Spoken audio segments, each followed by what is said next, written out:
Since Pokemon Go's release in July 2016, the world has been filled with legions of people scouring their surroundings in the hope of catching a Pikachu or a Poliwag.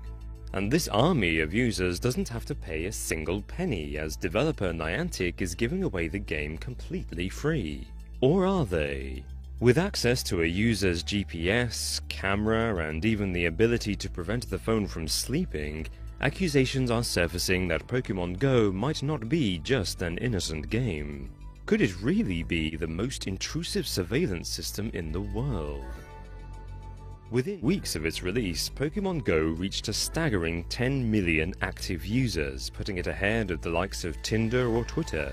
However, despite being the fastest growing app in the world, several cybersecurity experts have noted major concerns with the game's permissions and privacy policy. The game's rather open privacy policy leaves its 10 million users vulnerable to almost any request from law enforcement. Adam Reeve of Red Owl Information Security calls Pokemon Go a huge security risk. Meanwhile, David Kennedy of Binary Defense Systems argues it's a big security and privacy issue.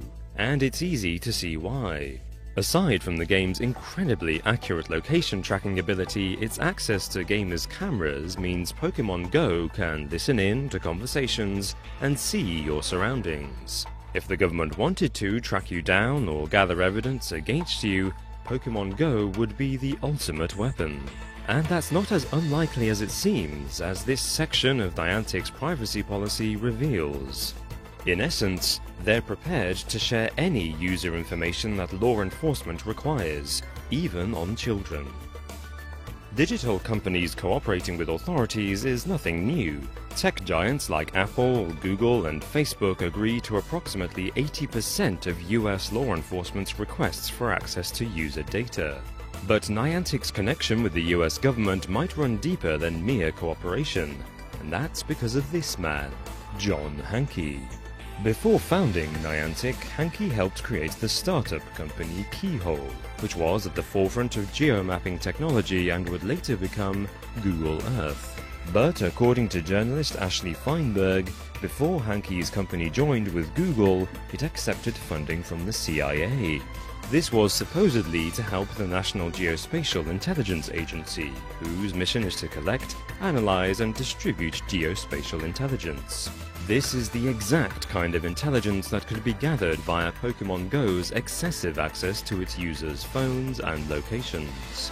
Apps like Google Earth and Street View have already given government agencies incredibly detailed maps of cities and streets. However, they don't yet have data about harder-to-reach locations, such as the inside of buildings.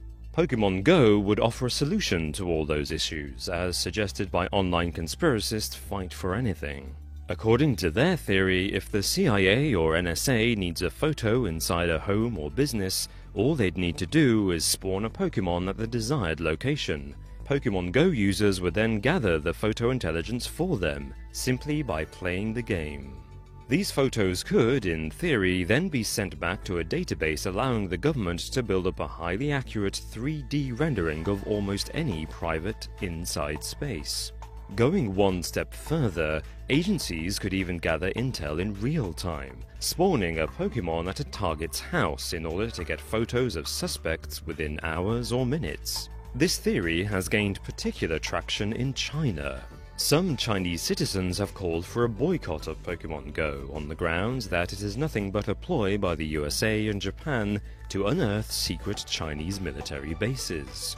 According to them, Japan's Nintendo and America's Google will be able to deduce the location of classified Chinese sites by tracking where users are not allowed to go when they try to capture Pokemon.